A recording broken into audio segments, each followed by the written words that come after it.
Lalu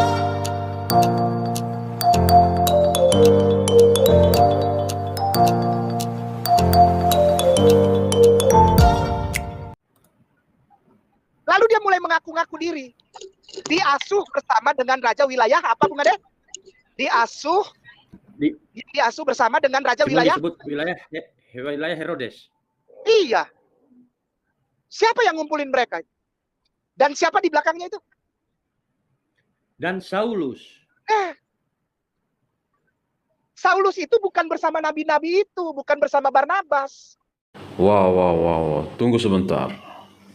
Barusan kita mendengarkan bahwa Ustadz Kainama mengatakan Paulus tidak bersama Barnabas. Jika teman-teman perhatikan, ayat yang dikutip oleh Ustadz Kainama adalah ayat 13.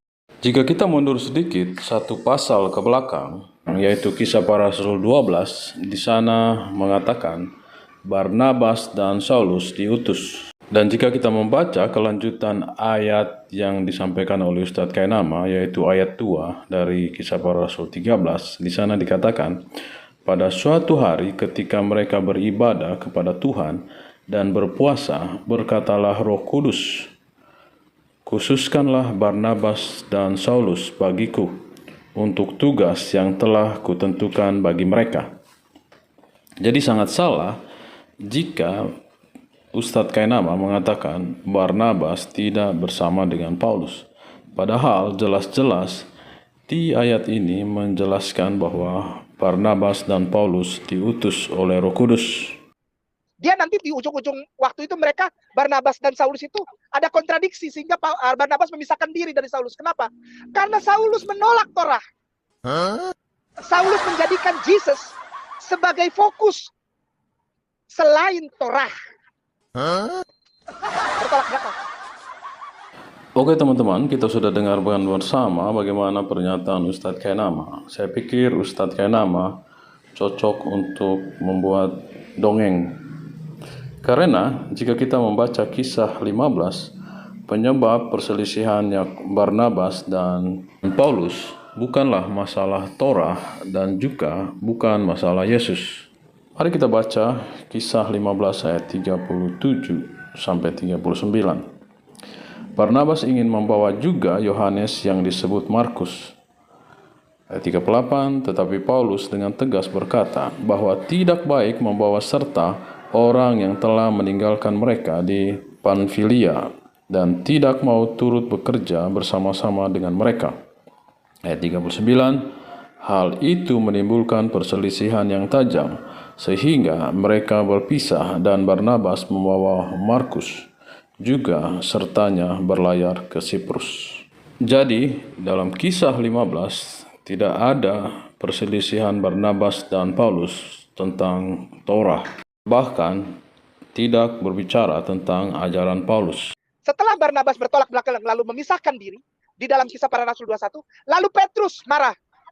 Bapak tua Petrus, soko guru Hawariun, marah kepada Saulus. Dan Saulus bilang Petrus itu salah. Kurang ajar amat Paulus. Petrus itu yang dipilih oleh Yesus, dibilang dia salah oleh Paulus. Kitab Kisah Para Rasul juga.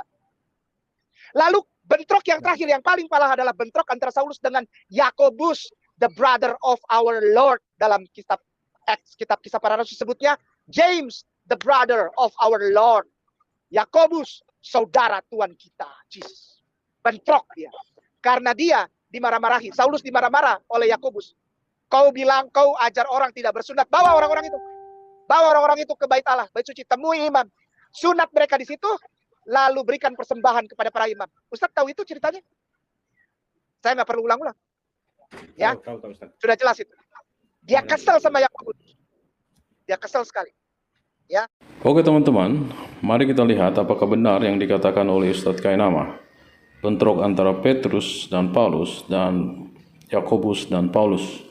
Mari kita baca di dalam Galatia 2 ayat 9. Di sana dikatakan, setelah melihat kasih karunia yang dianugerahkan kepadaku, maka Yakobus, Kefas, dan Yohanes yang dipandang sebagai soko guru jemaat berjabat tangan dengan aku dan dengan Barnabas sebagai tanda persekutuan supaya kami pergi kepada orang-orang yang tidak bersunat dan mereka kepada orang-orang yang bersunat.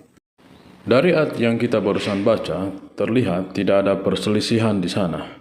Meskipun sebelumnya Petrus berpikir bahwa pekabaran mereka hanya untuk orang Yahudi.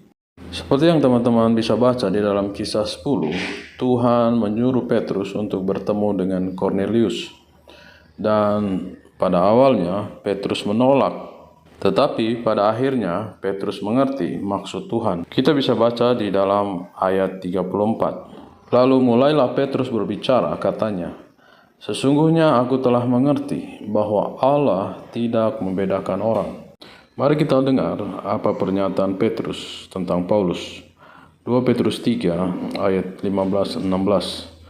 "Anggaplah kesabaran Tuhan kita sebagai kesempatan bagimu untuk beroleh selamat, seperti juga Paulus, saudara kita yang kekasih, telah menulis kepadamu menurut hikmat yang dikaruniakan kepadanya. Hal itu dibuatnya dalam semua suratnya. Apabila ia berbicara tentang perkara-perkara ini, dalam surat-suratnya itu adalah hal yang sukar dipahami, sehingga orang-orang yang tidak memahaminya dan yang tidak teguh imannya memutarbalikkannya menjadi kebinasan mereka sendiri, sama seperti yang juga mereka buat dengan tulisan-tulisan yang lain." Dari ayat yang kita baca tadi, tidak ada pertentangan antara Petrus, Yakobus, dan Barnabas. Bahkan Rasul Petrus mendukung pengajaran dari Rasul Paulus, seperti pada ayat yang kita barusan baca.